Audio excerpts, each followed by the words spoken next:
So after I made that Raiden video about a week ago, I was like, you know what, let's kind of go back to the old style of Bleach Hub type content where not only will I make a video on a character, but then I'll put them in a versus match. But then I was kind of having a problem because I wanted to do something that was kind of on theme, but well, there's not a whole lot of cyborgs in Bleach. And while there are people that use lightning, I don't feel like Chojuro versus Raiden is really going to hit different. And while Yoruichi's really famous for using lightning, she doesn't exactly use a sword, so I was like, okay, well, I guess Raiden is really strong and fast, and he's the protagonist of his game. Why not just pit him up against Bankai Ichigo? Because they're in a similar weight class. Also, couldn't use anybody from the first arc of Bleach because Raiden's a little too strong for them. So yeah, this was kind of like me meeting in the middle and just trying to make a cool video topic. So yeah, that's how we kind of came to this idea. But you guys know how we do things over here on the Bleach Hub channel. We're going to go over both characters' strength, speed, and abilities. And then I will tell you who will win the fight based on all the information that we've gone over.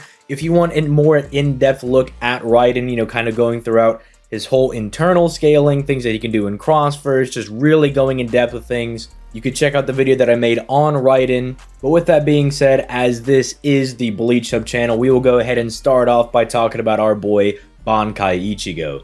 So right off rip, we can actually use something from the previous arc of Bleach to scale Ichigo's power and kind of give him a bare minimum floor to kind of sit at. And that would be around City Block 2 multi-City Block level. And this is because he nearly split the Menos Grande in half. The Menos Grande being a being that is hundreds upon hundreds of hollows strong, even taken at a bare minimum value, that would mean at least 200 hollows, with the average hollow being anywhere from around wall level to building level. The range you can kind of get depending on whether you're going to say that all of them are wall level, all of them are building level, or like half are wall level, half are building level. You can get in the range of him being around City Block to multi-City Block tier. And this is pretty consistent as we see in the Soul Society arc, when Ichigo has more control over his abilities. In kind of the aftermath of this fight against Kenpachi, they're destroying massive structures and they wreck that area of the Soul Society that they're in, which would be pretty consistent with him being around that City Block to multi-City Block level tier. But that's not what we're here for. We're not here for the low-end scaling. We want some of the better stuff, and that's when we're going to start breaking out some of the better calcs that we have in the Soul Society arc. First and foremost, there's the calc that Toshiro does, where Toshiro creates this massive storm cloud that's been calced at being around mountain level and actually caps out at being large mountain level. And this is done by Toshiro in his Shikai, much less his Bankai.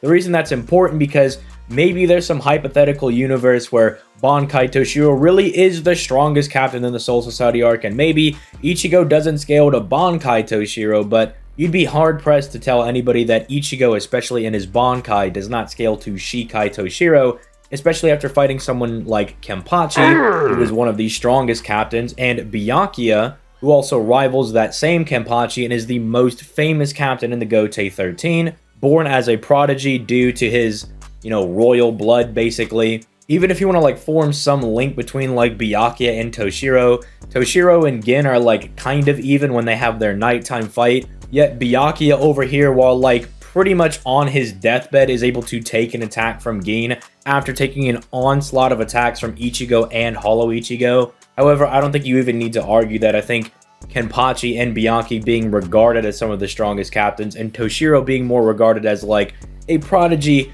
who may develop into something in the near future, which is then revealed by adult Toshiro in the manga, speaks enough for why Byakuya and Kenpachi, and by extension Ichigo, would scale to Toshiro over here. Now, if you really want to go like super mega insane with it, you could pull out the wank argument for Ichigo. And if you're not aware of what this is, well, you know, you could argue that the giant chicken phoenix thing has enough power to destroy the Soul Society arc. It's not going to be able to destroy the scaffolding, but not only did Ichigo block the chicken, but he also protected the scaffolding. So, you know, if you want to argue Universal Soul Society Ichigo, there you go, there's your argument. Does that in base, by the way, so you could argue that he's 10 times greater than that in Bankai. But while it is a really funny argument to make, it's not very consistent with the series' own power scaling. It's not consistent with the narrative at all, considering that, like, why would someone like Yuha or the Soul King be a big deal if Shikai Ichigo at the beginning of the series could do the same thing they do?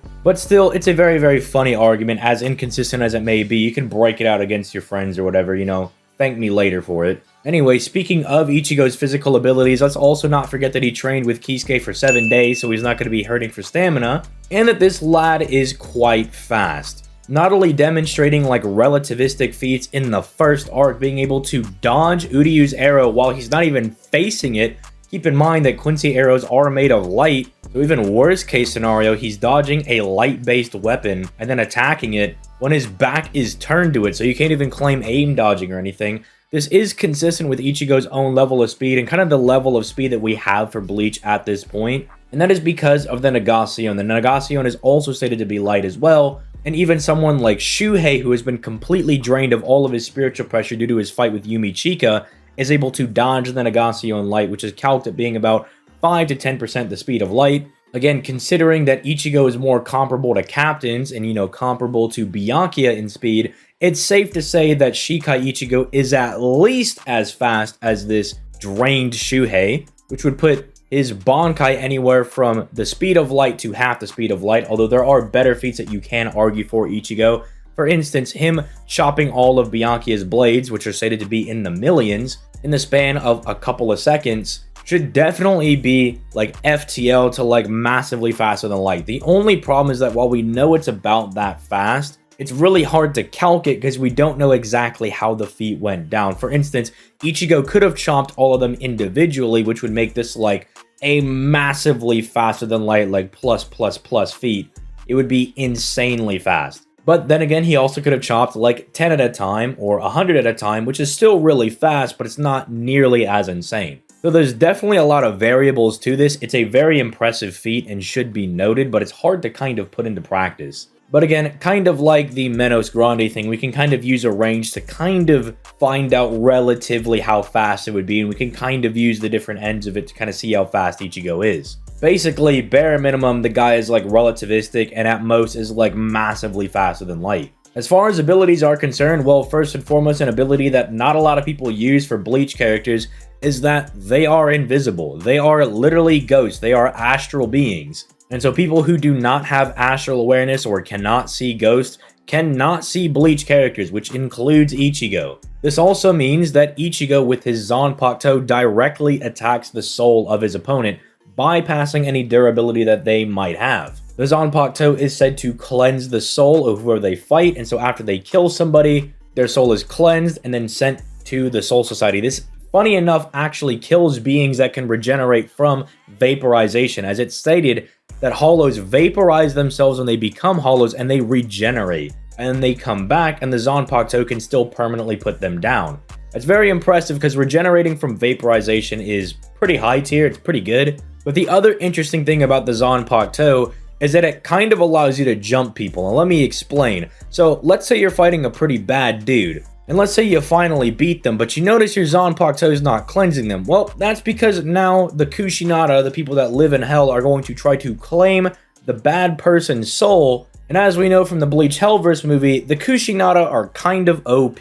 I mean, just one of them was able to amp Ichigo beyond his full hollow state post Ukiura battle. So basically, yeah, never forget that if Ichigo's fighting some bad dude, after he's beat them down, the Kushinada are going to make sure that guy is dead. Before one of you dum-dums in the comments claims that this wouldn't work because it wouldn't be in the Bleach verse, our standard battle assumptions are that both characters are fighting in an area that allows them to both use their abilities as per normal to the fullest, even if it contradicts the other person's abilities or the verses would contradict themselves. Because the whole point is to see, well, if we took this character and all their abilities and how their verse works, and we put it up against character B over here, who would actually win, not being like, well, actually, this wouldn't work because this guy doesn't have chakra. It's like, nah, bro. We're trying to answer the question, not have, like, a philosophical debate over here. You leave that philosophy in the class, alright? We're on the playground arguing whether Goku could beat Superman, alright? That's what we're here for.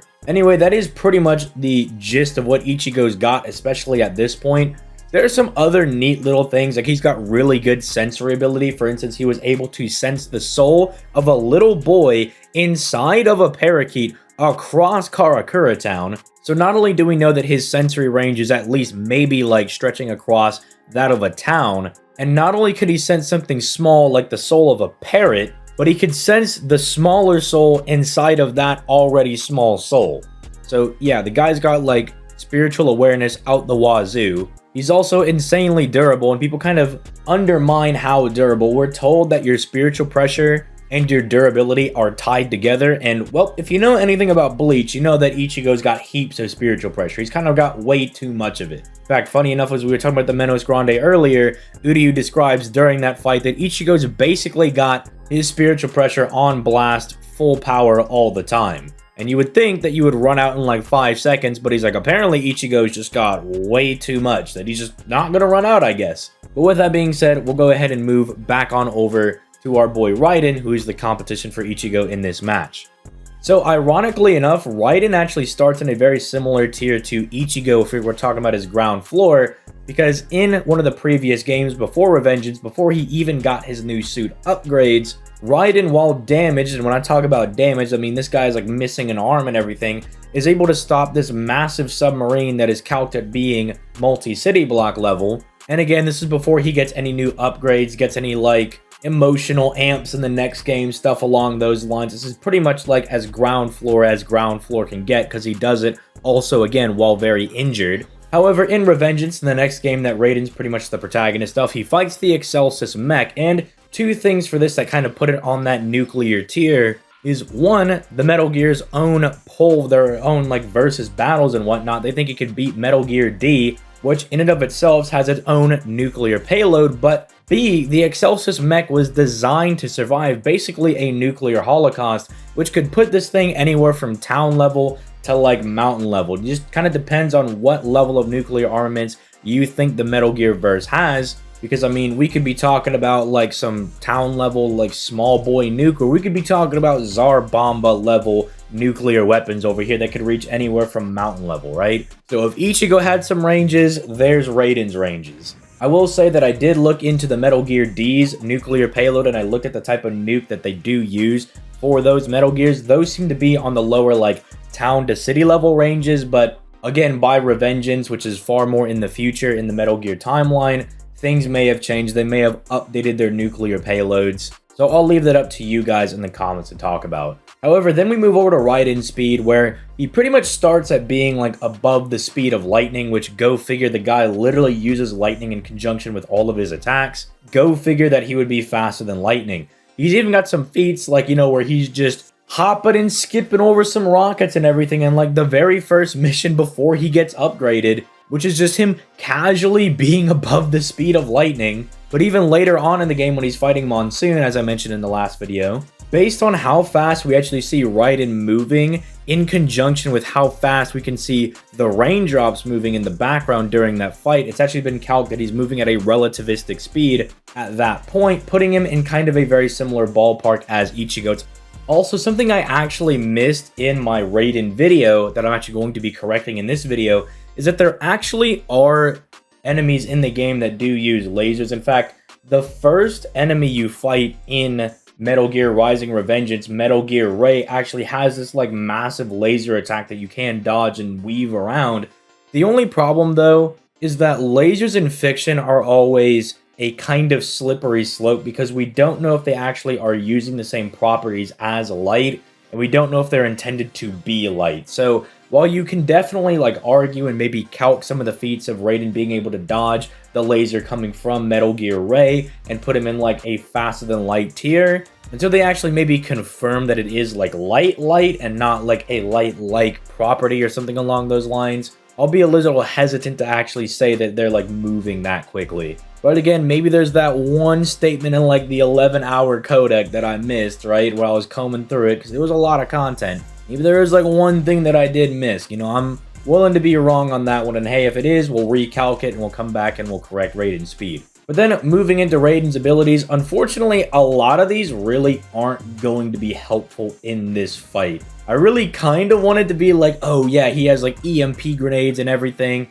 stuff like that. Really not going to be super nice in this fight. Really, the best thing he's going to have going for him is the high frequency blade, because as I mentioned in the last video, not only does he have his own high frequency blade, but he has Jetstream Sam's high frequency blade, which is even more ridiculous. As I mentioned, it like bisects the atoms and cuts things down to a Planck length and is stated to like bypass all the laws of physics. This is basically going to be his edge against Ichigo because he's going to have a weapon that pretty much just says, screw your durability, I'm cutting through you anyway. And thankfully, it's not some like big finale attack or whatever that he's going to have to use. Thankfully, it's just the normal weapon that he's got. Although, granted, Sam's blade is something that he's probably not likely to start out with. He's likely to start off with his own. His own was used to beat Sam when they were fighting, so maybe you could say that they're like relative in terms of their like cutting power and everything. But then again, Raiden's did get broken by Armstrong, and he did use Sam's blade to kill Armstrong, so you know what, go with that as you will. For now, let's actually move into the meat and potatoes of this video. Let's get down to the actual scrapping. Let's get down to the fight and who wins.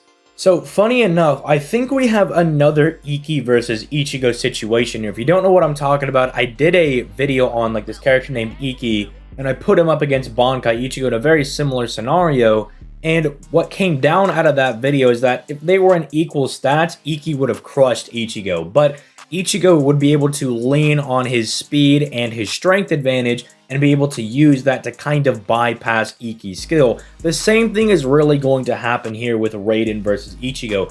Raiden can get to around Ichigo's level of power if you want to argue that the Excelsis is being able to like tank these Zarbomba level attacks. Like even if those aren't the norms for the time, it would still be built to tank that, given that it's kind of meant to survive a nuclear holocaust. You can grant that to him and kind of put him and Ichigo in a similar strength tier, but then you kind of have the problem of them not being in similar speed tiers. You really have to downplay how fast Ichigo is to get him and Raiden in the same speed tiers. Because the problem is that even in the first arc, we have Ichigo off guard swiping and deflecting Uryu's arrows, which again are stated to be light, which at bare minimum would be like a relativistic feat. And relativistic are some of Raiden's best feats, unless again you want to use some of the Metal Gear Ray stuff and do some calcing, assuming that that actually is like a light-based laser. But even then, Ichigo can go even further beyond into like FTL Plus and MFTL tiers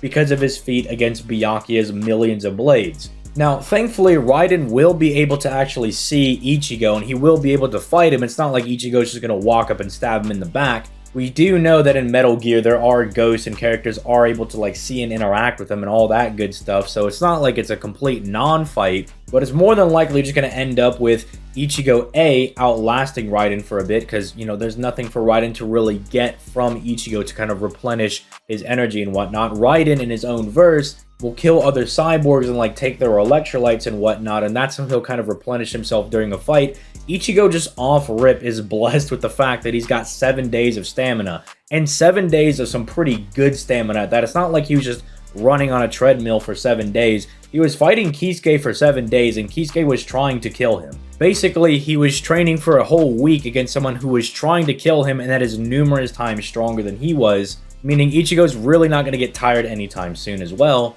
and is probably going to end up killing Raiden. Now, if we do equalize their stats, I'm pretty happy to tell the Raiden fans that Raiden is just going to thrash Ichigo. I mean, at this point in the series, Ichigo ain't got the combat experience to be beating somebody like Raiden, who is like the stereotypical like child soldier prodigy type character, where ever since he was, you know, a small child, he's been trained to kill people and has just been honing and furthering those skills as he gets older and older, versus someone like Ichigo in the Soul Society arc, who's kind of just starting to get the grips of things. I mean, the whole first arc is him having like terrible form, not knowing anything that he's doing. My man didn't even know that you should swing at somebody's head to try to kill them, alright? He was really fumbling. And then the Soul Society arc is kind of starting to pick his act together, but then later on in the series is when he'll kind of develop better and better skills. And so at this point in the series, if you have them equal stats, Raiden's kind of just gonna manhandle him a little bit, but that's only equal stats. And, you know, unfortunately, if we took Raiden and plopped him in the Soul Society arc, he's gonna get thrashed. And the fact that we gotta make the equal stats argument is kind of just cope for the Raiden camp. So let me know what you guys think in the comments down below. Do you agree? Do you disagree? Leave all that in the comments. Let me know your thoughts in the comments down below. I'm thinking about the next video probably being the Jalter one.